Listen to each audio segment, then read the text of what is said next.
Hello guys, स्वागत है आपका सिटीजन जी चैनल पर। और आज आप देखने वाले हो 2022 में आई vampire action film day shift का ब्रेकडाउन, जिसके डायरेक्टर हैं जे पेरी और ये उनकी डेब्यू मूवी है एज डायरेक्टर। ये मूवी नेटफ्लिक्स पर हिंदी में भी अवेलेबल है। अगर आपका टाइम पास नहीं हो रहा तो ये अच्छा खासा टाइम पास करा देगी। वीडियो के एंड में मैं आपको इंटरेस्टिंग फैक्ट्स भी बताने वाला हूँ, तो ज्यादा देर ना करते हुए जल्दी से स्टोरी स्टार्ट करते हैं।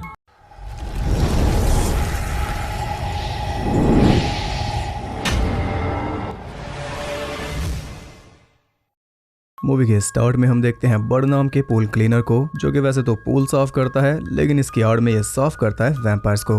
ये खतरनाक वैम्पायर हंटर है जो गुजारा करता है वैम्पायर्स के फैंग्स यानी कि लंबे वाले दांत बेचकर। जितना ज्यादा पुराना वैम्पायर उतने महंगे उसके दांत और उतनी ही ज्यादा इसकी इनकम।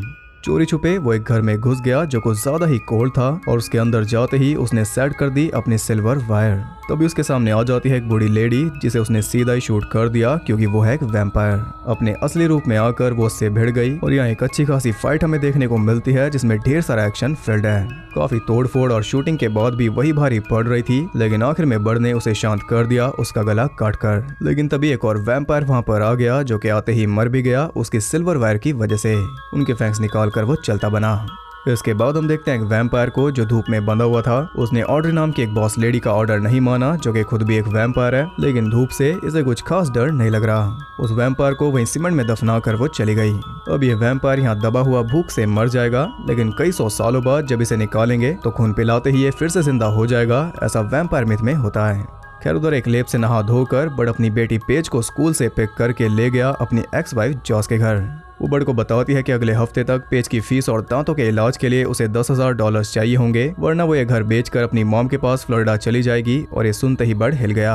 ये नहीं चाहता कि इसकी बेटी से दूर जाए, इसलिए मंडे तक इसे पैसों का जुगाड़ करना होगा। जॉस को भरोसा दिलाकर वो पहुंच गया एक ट्रेडर ट्रॉय के पास, लेकिन वहां उसे दांतों की ढंग की कीमत नहीं मिली। सही कीमत के लिए इसे वैम्पायर्स हंटर्स यूनियन ज्वाइन करना होगा, जिसका ये पहले मेंबर था, लेकिन इसे निकाल दिया गया क्योंकि इसने कई सारे रूल्स तोड़े। इसका काम करने का तरीका ठीक नहीं था, क्योंकि जैसा कि आपने देखा ये काफी अग्रेसिव वैम्पायर हंटर है। और दांतों की सही वैल्यू नहीं मिली, इसलिए उसने अपने जूते और गन बेच दी। इधर ऑड्री उसी घर में पहुंच गई जहां बर्ड ने वैम्पायर्स को मारा था। वहां की हालत देखकर वो काफी गुस्सा हो गई। उस लेडी की मौत का उसे काफी दुख हो रहा था। उसने किलर को ढूंढने का ऑर्डर दे दिया और शायद अनजाने में बर्ड काफी बड़े झमेले में फंसने वाला है।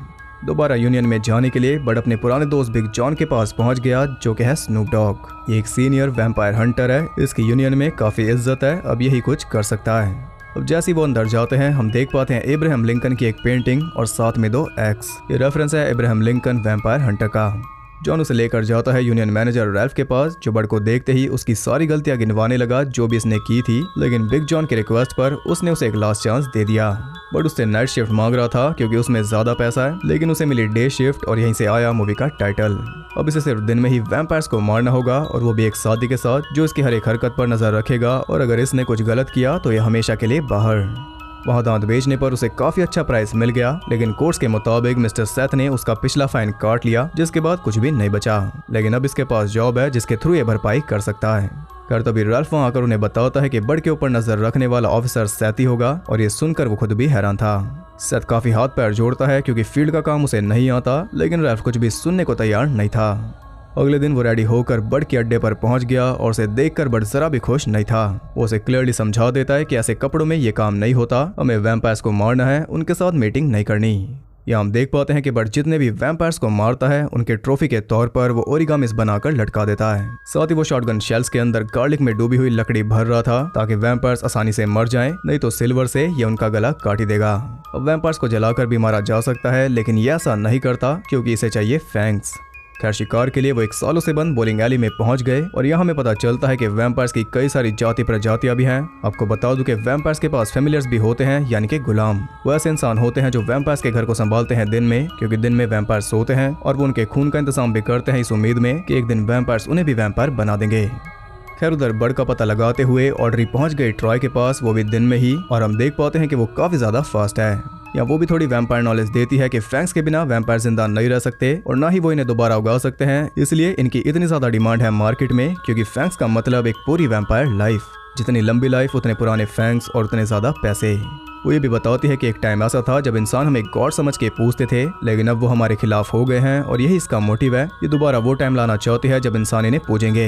इनकी कमजोरी और इंसानों की ताकत है धूप, जिसका हल ये निकाल रही है। ट्रॉय के पास चॉइस है, या तो वो इसके लिए काम करे या मर जाए, और उसने चुनी मौत। इधर ऑर्डर्स के मुताबिक सेथ भी बर्ड के साथ अंदर जा रहा था, लेकिन वो उसे नहीं ले जा सकता क्योंकि वो वैम्पायर्स को मारेगा या इसे संभालेगा। अंदर जाने से पहले वो सेथ को गन भी दे रहा था, लेकिन वैम्पायर तो दूर, वो एक मक्खी भी नहीं मार सकता। उसे बाहर ही छोड़कर बर्ड ने अंदर जाकर 3 वैम्पायर्स पेल दिए, लेकिन उनके दांत निकालने से पहले ही चौथे ने उसे दबोच लिया। अभी तक का अपडेट जानने के लिए रैफ ने सेथ को कॉल किया और अपडेट मिलते ही उसने सेथ को अंदर भेज दिया, जहाँ की हालत देखकर उसकी खुद की हालत खराब हो गई। शॉटगन देने में उसने काफी देर लगा दी, फिर भी टाइम रहते बर्ड ने 2 वैम्पायर्स को शूट करके मार दिया। इस सबसे सेथ काफी डर गया। उल्टी के साथ ही उसकी पैंट भी गीली हो गई क्योंकि ये पहली बार ये सब एक्सपीरियंस कर रहा है। उसे घर छोड़कर बर्ड ने उसे लेप दे दिया ताकि उसकी बॉडी की खुशबू से वैम्पायर्स उस तक ना पहुंचे। उसकी डायरी ट्रक में ही रह गई, जिसमें उसने बर्ड की हर एक गलती लिखी थी और इनका पता चलते ही रैल्फ इसकी छुट्टी कर देगा। अपने अड्डे पर पहुंचकर वो अपनी नई पड़ोसन हैदर से टकरा गया, जिसके पास कुछ ज्यादा ही कपड़े मौजूद थे। अगली सुबह डायरी को लेकर बर्ड सेथ से भिड़ गया क्योंकि अगर ये रोज नहीं तोड़ता तो ये दोनों जिंदा नहीं बचते। इसके बाद वो दोनों ट्रॉय की शॉप पर पहुंच गए, जहां पूरी तरह मैसेकर मचा हुआ था। साथ ही टेबल पर ट्रॉय के दांतों से लिखा हुआ था बर्ड का नाम। वो समझ गया कि उसकी जान को भी खतरा है, इसलिए अपनी बेची हुई गन उठाकर वो चल दिया। इस इंसिडेंट को रिपोर्ट करना जरूरी था, लेकिन इससे बर्ड का काम डिस्टर्ब हो जाएगा। रोकने के बावजूद भी सेथ रैल्फ को फोन मिला रहा था, इसलिए मजबूरन बर्ड को उसे सब कुछ बताना पड़ा। रिपोर्टिंग को थोड़ा डिले करने से ज्यादा फर्क नहीं पड़ेगा, लेकिन बर्ड की फैमिली बिखरने से बच जाएगी, इसलिए सेथ भी मान गया। शाम को बर्ड के वापस आने पर एक अनजान आदमी हैदर के रूम में मौजूद था, जिसके लक्षण ठीक नहीं लग रहे। अगले दिन वो शिकार के लिए एक एरिया में पहुंच गए, जहां से 2 हंटर भाई द नजेरियन ब्रदर्स की वैन गुजर रही थी, जिसे देखकर बर्ड काफी निराश हो गया। उसे लग रहा था कि उन्होंने पहले ही सभी वैम्पायर्स को मार दिया होगा, लेकिन उन्हें कोई शिकार मिला ही नहीं। वो बर्ड को 50-50 का ऑफर देते हैं, जिसके लिए वो मान गया क्योंकि यूनियन की तरह यहाँ कोई कमीशन नहीं कटेगी। पूरी तरह रेडी होकर वो एक घर में पहुंच गए, जहाँ छत से लेकर दीवारों तक सभी में वैम्पायर्स भरे थे, यानी कुल मिलाकर इनकी चांदी हो गई क्योंकि इन्हें मिल गया एक नेस्ट। उन्होंने वैम्पायर्स को उधेड़ना शुरू कर दिया, जिसमें बर्ड तो बेस्ट है ही, लेकिन बाकी दोनों भाई उससे भी बड़े मॉन्स्टर थे। ये एक्शन सीक्वेंस इतना ज्यादा बेस्ट है कि देखे बिना आप अंदाजा नहीं लगा सकते। इन भाइयों का जो कैमियो हुआ है, इसने मूवी में 4 चांद लगा दिए। ऐसी ऐसी किल्स हैं कि आप सोच भी नहीं सकते। कुछ ही देर में उन्होंने पूरे घर को लाशों से भर दिया और अब तो पैसा ही पैसा होगा। लेकिन हैरानी की बात यह है कि एक ही घर में उन्हें सभी टाइप के वैम्पायर्स मिल गए और ये बात सेथ को हजम नहीं हुई क्योंकि वो एक साथ नहीं रहते। यहाँ एक वैम्पायर भाग निकला और वो भी धूप में। बर्ड कहता है कि अब एक ऐसी सनस्क्रीन आ रही है जिसे लगाकर ये वैम्पायर्स 15-20 मिनट तक धूप में रह सकते हैं, इन्हें कुछ भी नहीं होता। और ये सनस्क्रीन कौन बना रहा है वो आपने गैस कर ही लिया होगा। जी हाँ, ऑड्री। वहाँ से निकलकर बर्ड ढेर सारी वैम्पायर मूवीज के नाम लेता है और हम जान पाते हैं कि ये दोनों ही ट्वाइलाइट सीरीज के फैन हैं। घर पर जाते ही बर्ड पेज को उसकी फ्रेंड की बर्थडे पार्टी में ले आया और इसी बीच ऑड्री ने कॉल करके उसे धमका दिया, इसलिए वो पेज को लेकर चल दिया। पेज को हेडफोन पहनाकर उसने उसे कार में बैठा दिया क्योंकि ऑड्री का आदमी उनकी तरफ बढ़ रहा था, लेकिन बर्ड ने उसे संभाल लिया। अब एक पूरी गैंग उनके पीछे लग गई और जिसकी कमी थी वो भी आ गया, एक चेस सीक्वेंस। और ये भी बहुत ज्यादा बेस्ट है। हालांकि गुंडे बड़ी बेवकूफी से मरते जा रहे थे, लेकिन ठीक है।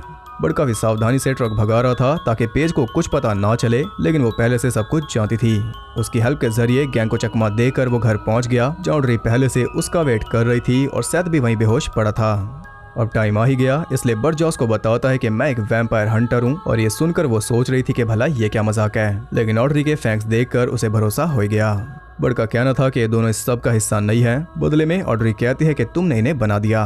उन दोनों को भेजकर ऑड्री उसे बताती है कि मैं पेज को वैम्पायर बनाकर तुम्हारी वाइफ का खून उसे पिलाऊंगी। ये कहकर वो बर्ड को बेहोश करके चल दिए। उसकी आंख खुलने पर सेथ भी होश में आ गया था, लेकिन उसकी हालत खराब थी क्योंकि अब वो भी एक वैम्पायर है। वो मिरर में देखता है तो उसकी रिफ्लेक्शन गायब हो जाती है और इसका मतलब ये भी है कि ये अटैक करेगा बर्ड के ऊपर। वो खुद को काफी रोक रहा था, लेकिन आखिर में कंट्रोल से बाहर होकर वो बर्ड पर हमला कर ही देता है। इसलिए बर्ड ने मजबूरन उसकी गर्दन अलग कर दी, पर इससे वो नहीं मरेगा क्योंकि वो एक अलग ही प्रजाति का वैम्पायर है। हालांकि कंट्रोल में तो वो आ गया। सर को धड़ पर लगाने से वो हील हो रहा था, लेकिन अचानक कार को एक झटका लगने पर वो फिर से हाथ में आ गया। अब वो सीधा हैदर के पास पहुंच गए क्योंकि वो भी एक वैम्पायर है और उसी के जरिए ऑड्री की फैमिली तक पहुंच पाई। वो उससे एक्सप्लेन करने का टाइम मांग रही थी, लेकिन अब एक्सप्लेन करने को कुछ भी नहीं बचा। उसके हमलों से बचते हुए वो उसे समझा रही थी, लेकिन वो रुकने को तैयार था ही नहीं। वो उसे बताती है कि मेरे पास कोई चॉइस नहीं थी, वो मेरी मेकर है, मैं उसका ऑर्डर टाल नहीं सकती। जिसने टाला था उसे उसने मूवी के स्टार्ट में ही जमीन में गड़वा दिया।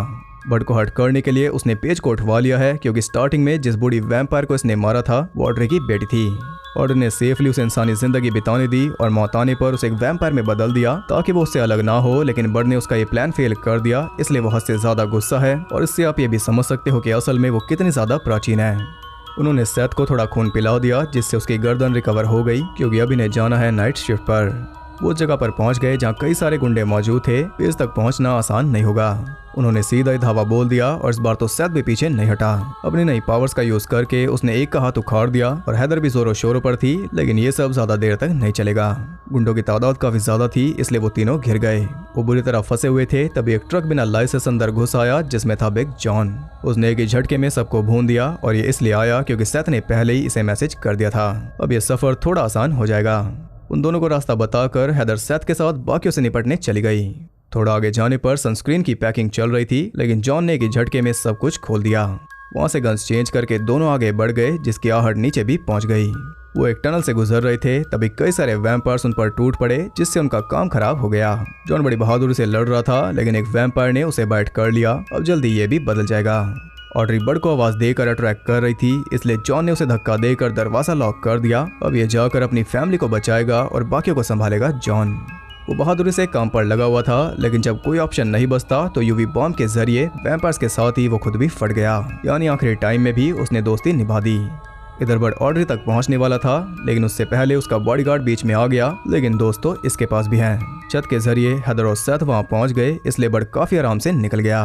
बिना टाइम वेस्ट किए वो ऑड्री तक पहुंच गया, जो उसके लिए पूरी तरह रेडी थी। वो बुरी तरह उसे धोने लगी। बर्ड का जरा भी जोर नहीं चला, वो हद से ज्यादा फास्ट थी। कुछ ही देर में उसने बर्ड को धूल चटा दी। वो अपना पूरा ट्राई कर रहा था, लेकिन ऑड्री के सामने सब कुछ बेकार था। आखिर में ऑड्री उसे वैम्पायर बना रही थी, तभी जॉस ने एक रॉड उसकी पीठ में घुसा दी, जिससे बर्ड की जान बच गई।